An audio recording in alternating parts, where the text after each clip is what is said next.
everyone, my name is Elsa and today I'm going to read you a book called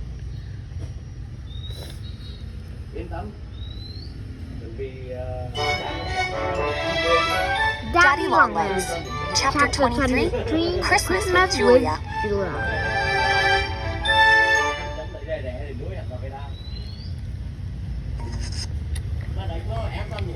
January 11. Dear Daddy Longlegs, I meant to write you from New York City, but I was so busy. I had an interesting time at Julia's house, but I'm glad I don't belong to such a family. I really rather to be an orphan. I couldn't hardly breathe in that house. All the furniture was craved and upholstered and generous, but there was so much of it, and the people were beautiful, dressed, and rich. But I never heard real conversation from the time we arrived until we left. I don't think an idea ever entered the front door. As for Julia's mother, all she ever talked about were jewels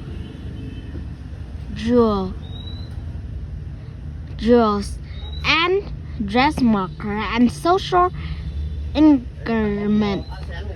So different from Mrs. McBride. If I have ever have a family, I am going to use Mrs. McBride as a model. I never let any of my children grow up like the Pendleton. Maybe it's rude to strict size people you even visit. Please excuse me. Don't tell anyone what I say about Julia's family. This is all just between you and me.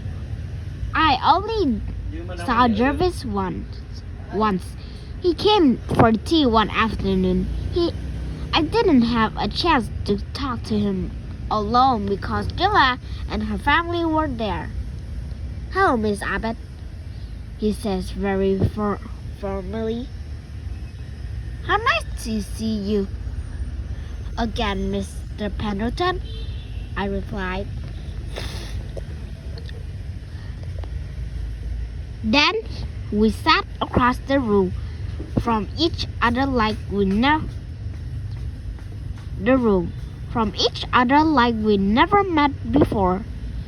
It was so disappointing after our nice time at the time last summer. I'm not sure why he bothered to come at all. The conversation was dreadful. All people I didn't know, that places I never been. Jervis, have you seen any of the Thompson family in season? Mrs. Pendleton asked. No.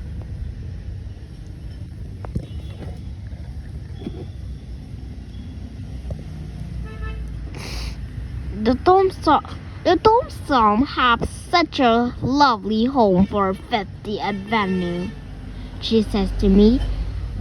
At the last ball, I attended Mrs. Thompson wore an exquisite gowns. It was trimmed with the most delicate lace I've ever seen, and her new diamond necklace, how it sparkled. And I know they don't like him. It must be been very pretty, I mumble. I really don't know what else to say. I'm not used to talk about expensive jewelry.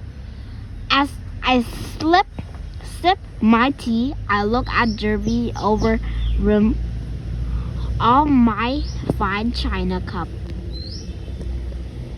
I tried to catch his eye, but he was staring at the floor.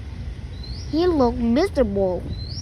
I don't think he likes his relative very much, and I know they don't like him. Such a strange man, Mrs. Pendleton says after Jervy left. It's hard to believe he's one of us. I know he's my husband, brother. So I shouldn't say this, but I really think there's something wrong with him. I didn't know what to say to that. But my silence didn't matter because Mrs. Pendleton went on talking. I don't know where he picked up some of his old ideas. He honestly thinks that everyone in the world should have same amounts of money. Have you ever heard anything so ridiculous? Well, I start, but she talked over me. He threw away his money.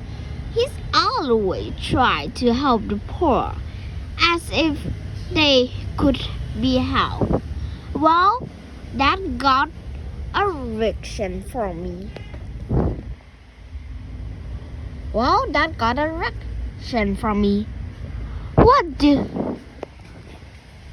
What do you think he should spend his money on? I said loudly. Sensible things, of course, Mrs. Pendleton replied. Ash, automobiles, polo ponies, the kind of things that all young men spend their money on. His money, but I didn't think it was her business how Jervy spent his money. But I smiled because I knew one of the things he bought. Candy! He sent boxes of chocolate to her and me for Christmas. Hello? In New York, I saw so many theaters and beautiful houses. My head was confused. Jumble of marble floors and fancy furniture. I'm so glad to be back at college in my own room. I like being a student. The book and class keep me alive. I mind to get tired. I can exercise in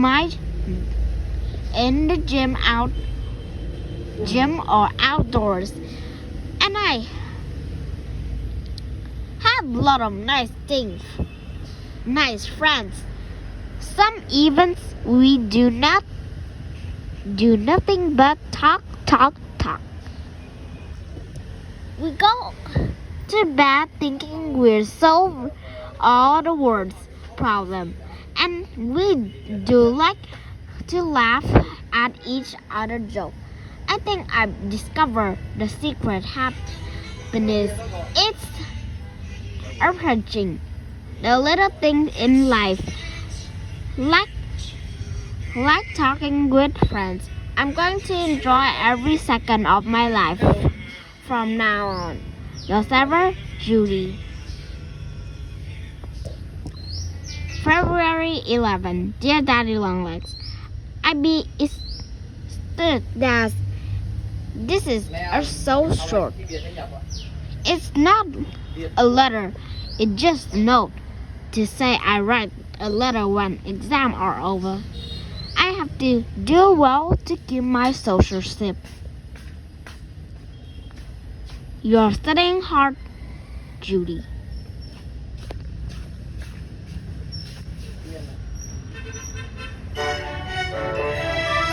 Daddy Longlegs.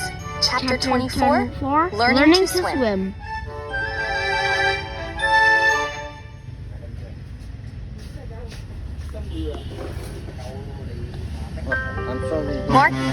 March 5. Dear Daddy Longlegs, you'll be happy to hear that I passed all my exam. Hooray! Everybody had to take gym class this semester, so I'm learning to swim. I hear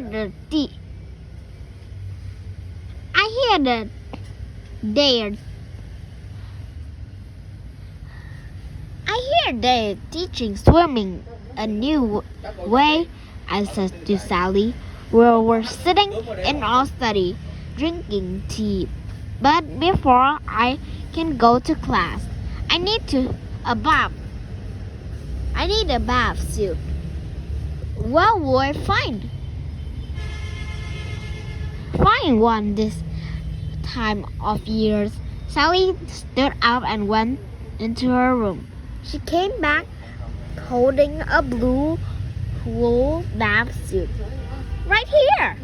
I have an extra one. She passed it to me. So with my new bath suit, I start lesson marvels. It's a gift from former students.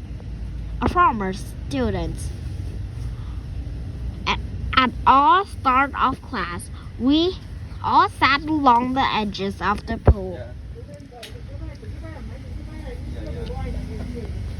Listen to me, girls, the instructor says. I'm going to explain our new swimming system, but I need a volunteer. She looked at the lines of girls dabbling their feet in the water. No one raised a hand. Volunteer. All right, you. She pointed to me. I stood up and gave a special belt, and she gave me a special belt to fasten around my waist. Then she hooked a rope onto a ring and back of the belt. As you can see, this rope is attached the pulley up there. The introduced point to the ceiling. I hold on the other end of the rope and I'll hold onto the other end of the rope and keep you from sinking. Get into the water, please. So I slid into the pool. That was toilet system. Would be wonderful if I had confidence in the instructor. But I was afraid she wouldn't hold tightly. I kept looking at her as a salute. I didn't make much progress.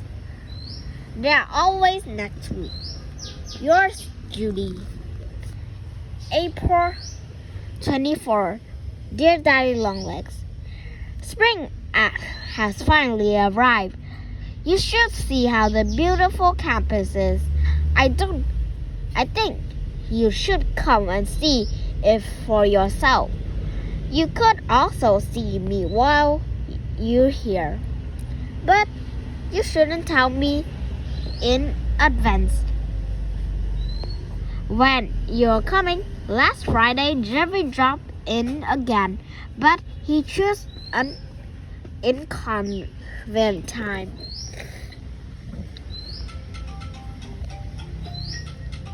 One day, one of the freshmen came upstairs to say we had a visitor. Julia was at class, and Sally was packing her suitcase. So I went downstairs, and there he was, sitting on the sofa. He was holding a small bunch of flowers, which handed to me. They are so lovely. I buried my nose in the flowers and inhaled the sweet scents. Jerry laughed. Let's go walk, and we can have some tea in town. Oh, Jerry, I can't. Sally and I are about to leave the Princeton. He looked disappointed. Princeton? Why are you going there? Sally's brother, Jimmy, and his roommate have invited us for a week. We're going to attend a dance and a ball game. You're going all that way by yourself? Jerry frowned in a disapproving way. Oh no, Sally's mother came along as our chaperone.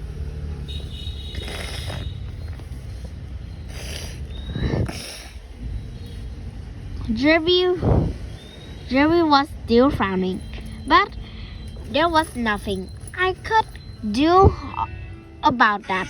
I'm really glad to see you, I said. And this flower are lovely, but I have to run or we miss our train. If you wait here, I'm sure Julia will be back from class in half an hour. Jerry told me to have a good time, but somehow I don't think he meant it. I didn't ask you if I could go because I was afraid to say no, but everything was perfectly proper. I got permission from the college to be away from the weekend. We had a wonderful time, but there are too many details to tell you here. I know. You know. I do love writing to you, although I must confess, you're not the only man I write to. There's two others. Did you ever hear anything so shocking? I've been receiving lovely long letters this winter from Jerry. My address typewritten on the envelope, so Julia won't recognize the handwriting. And every week or so, I get a letter from Jimmy at Princeton. It's usually scrawled on yellow paper. He writes my address on the envelope himself. Apparently, Jimmy doesn't care if Sally knows he's writing to me. I answer all my letters promptly, whether writing on fine stationery or lined paper. Speaking of letter, I should put this one in mail before the dinner. Affectionately, Judy. P.S. You never guess topic of my paper for a social class. It's found the care of children in the orphan. The professor wrote topics on cards and handed them to us all us at Redstone. I almost laughed loud when I saw mine expert on subjects. And that's all. Goodbye.